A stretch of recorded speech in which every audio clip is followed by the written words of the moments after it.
Donc moi, c'est Sawyer Cloud. Je suis illustratrice et auteure de livres pour enfants, donc j'ai 27 ans. Et voilà, ça fait maintenant 3 ans que je fais ça à temps plein.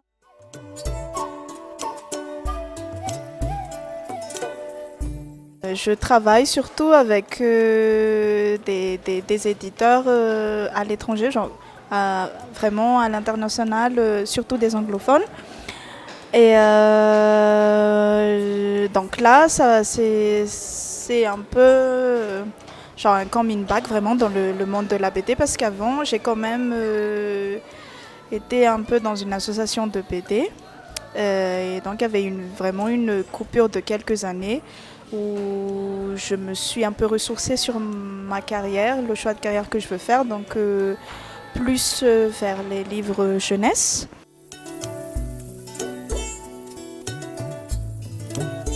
Durant ces années-là, j'ai eu le temps de vraiment apprendre mon métier, et bouquiner, rencontrer des gens en ligne et jusqu'à me faire signer par un agent international. Donc depuis le début de cette année, donc, je suis représentée par une agence internationale spécialisée dans les livres pour enfants avec qui je travaille et qui me fournissent des projets ponctuellement.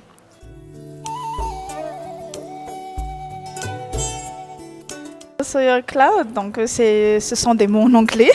Donc j'ai toujours été très influencée par le monde anglophone. Donc au départ, la culture anglo-saxonne, donc tout ce qui est américaine et parfois un peu la culture anglaise aussi parce que j'ai étudié la littérature anglophone donc à la fac. Et avec le temps aussi, j'ai côtoyé plus des anglo-saxons, des anglophones plutôt. Et je pense que l'influence était venue un peu par ça, par la culture anglophone que j'ai eue très tôt dans ma jeunesse. Et aussi parce que j'aimais beaucoup le film One Tree Hill. Donc c'est une série américaine où il y avait un personnage qui m'a beaucoup inspirée, donc elle s'appelait Sawyer, Peyton Sawyer. Ouais. Bon, c'est un peu l'ado à moi qui parle là. Donc j'ai été très inspirée par elle parce que c'était une dessinatrice. Et à la fin, elle a fini par vivre de son art et c'est un peu l'image que je voulais avoir de mon futur. Donc jusque-là, je me débrouille plutôt pas mal.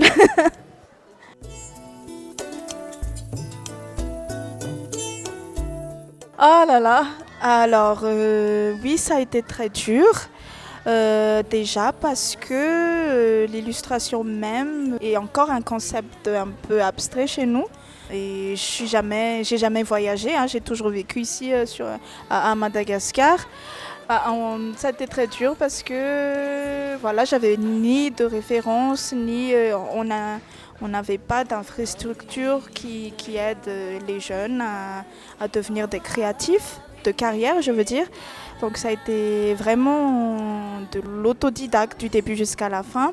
Et il fallait vraiment fortifier cette passion, cette envie de devenir la personne que je suis aujourd'hui.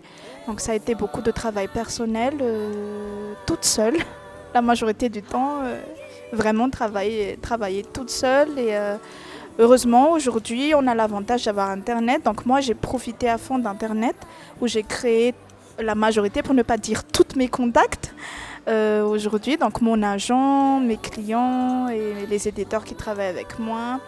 Et donc j'ai toujours un peu vécu dans ce monde un peu, on va dire, digital.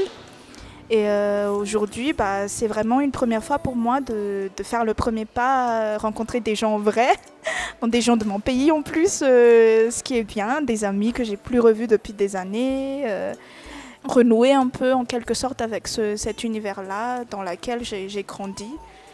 Et voilà, donc rien n'est facile, hein, rien n'est facile, surtout déjà que vivre de son art, c'est déjà un concept très difficile à imaginer, internationalement, je veux dire.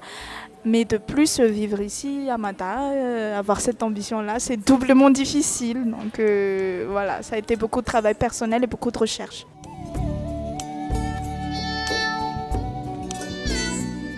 Enfin, je parle en référence avec mon travail qui est donc l'illustration de livres pour enfants. Illustrer pour des livres, en fait, c'est vraiment apporter visuellement cet univers-là aux gens, c'est vraiment faire, on va dire, l'intermédiaire entre l'imaginaire de l'auteur, l'image concrète qui va se trouver devant le lecteur. Donc c'est vraiment raconter l'histoire. On dira pareil pour la BD, hein, c'est vraiment l'histoire qui compte, c'est raconter l'histoire. Et tant que cette histoire n'est pas transmise vers le lecteur, donc ça marche pas.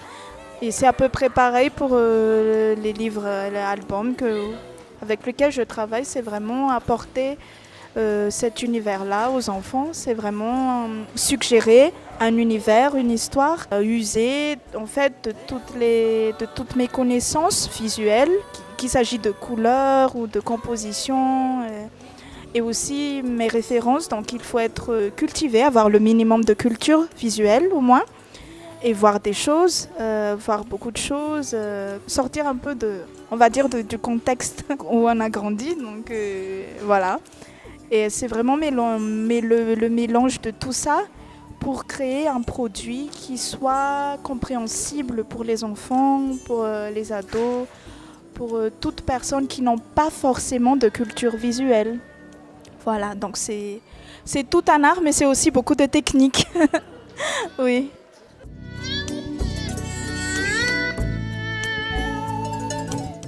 Alors, qu'est-ce qui m'a donné envie de dessiner? Je pense que la majorité d'entre nous vous direz tous que ça vient depuis l'enfance. Hein. C'est quelque chose qui est né avec nous.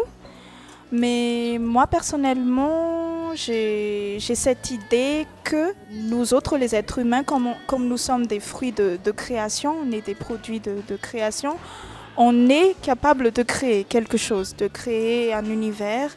On a toutes ces facultés-là en fait, mais il faut juste choisir de les prioriser, de les utiliser à notre bon usage. Voilà. Pour ma part, ça a été vraiment dès l'enfance. J'ai toujours aimé raconter, créer des histoires dans ma tête.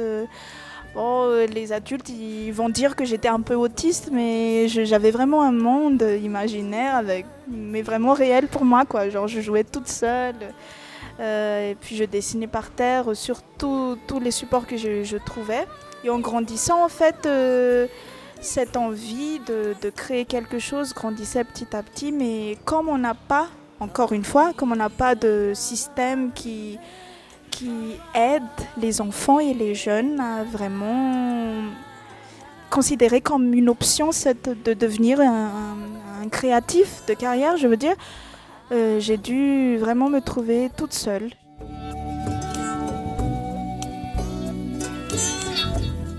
Voilà, j'avais pas vraiment d'ambition d'avoir une carrière stable, genre devenir un docteur ou quelque chose comme ça. Mais j'ai toujours su que je voulais faire quelque chose de créatif. Je savais pas ce que c'était, mais je savais dessiner, je voulais raconter des choses. Voilà. Mais la seule chose avec laquelle j'étais vraiment sûre, c'est que il fallait que j'étudie. Et voilà, je me suis débrouillée pour finir à la fac.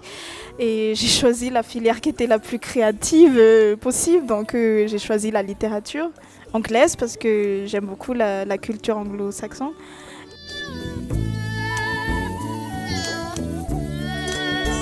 Au fur et à mesure où je cherchais, en fait, je regardais des gens en faire de l'illustration leur travail à plein temps.